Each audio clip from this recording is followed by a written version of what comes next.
Hello বন্ধুরা, তোমরা সবাই কেমন আছো? আশা করছি তোমরা সবাই খুব ভালো আছো।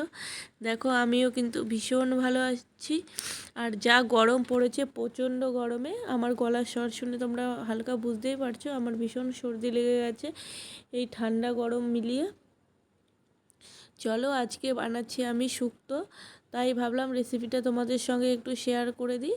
আমি কিভাবে শুক্তো রান্না করি। সবাই জানি কম বেশি সবাই শুক্তো রান্না করতে পারে না, এমন কোনো মানুষ নেই, কিন্তু আমি যেভাবে শুক্তোটা করছি সেটাই তোমাদের সঙ্গে শেয়ার করছি।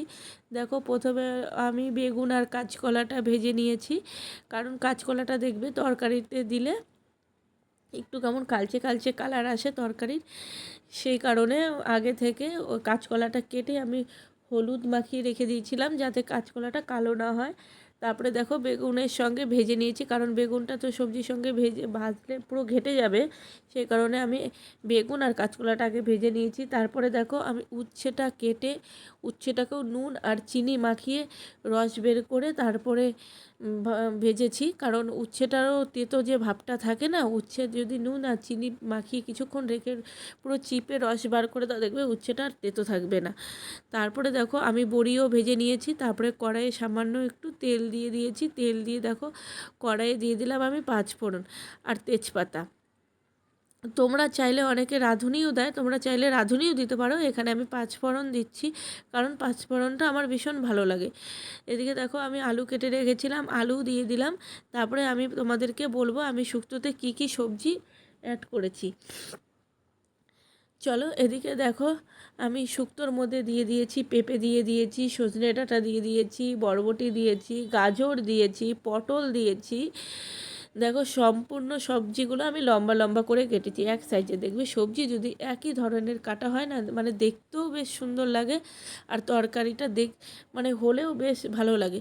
খাওয়াটা যেরকম সেরকম, খেতে ভালো হোক বা না হোক, মানে দেখতে সুন্দর হলেই মানে বেশ তরকারিটা ভালো হয়েছে এরকম দেখবে সবারই একটা মনে হয়।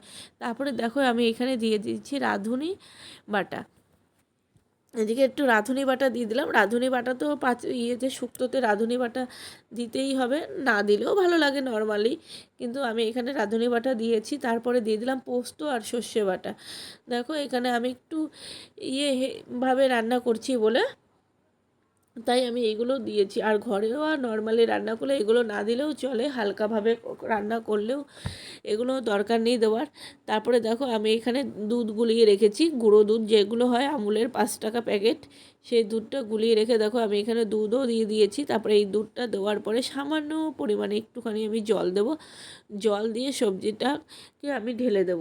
এখানে বড়ি, কাঁচকলা ভেজে রাখা আর উচ্ছে বেগুন এগুলো যে ভেজে রেখেছি এগুলো আমি এখন ঢেকে দিয়ে দেবো, তো একসঙ্গে মিশিয়ে নিয়ে এবার আমি একটু ঢাকা দিয়ে দেবো। ঢাকা দেওয়ার পরে তো যখন আমার তরকারিটা পুরো একদম ফুটে উঠবে, তারপরে দেখো আমার এদিকে দেখো তরকারিটা পুরো ফুটে উঠেছে। ফুটে ওঠার পরে আমি দিয়ে দিলাম সামান্য একটু চিনি। এই চিনিটা দেওয়ার কারণ, চিনিটা তোমাদেরকে বলেছি এটা হচ্ছে স্বাদের ব্যালেন্সটাকে পুরো ঠিক রাখে চিনিটা, সেই কারণে আমি চিনিটা দিয়ে দিয়েছি। এদিকে দেখো এইখানে আমি পাঁচফোড়ন আর হালকা মৌরি একটু কড়াইয়ের তেলে আমি গুঁড়ো করে নিয়েছি। এটার যে সেন্টটা না, এটা দারুণ সুন্দর একটা সেন্ট পুরো বেরোয়, আমার তো ভীষণ ভালো লাগে, তোমরাও একবার ট্রাই করো, ভীষণ ভালো লাগে। তারপরে দেখো আমি সামান্য পরিমাণে একটু ঘি দিয়ে দিলাম, সামান্য একটু ঘি, এটা একটা আলাদা একটা টেস্ট আনবে, একটা গন্ধ আনবে, সেই কারণে ঘিটা দেওয়া। আর তোমরা যারা ঘি পছন্দ করো না, না দিলেও হবে।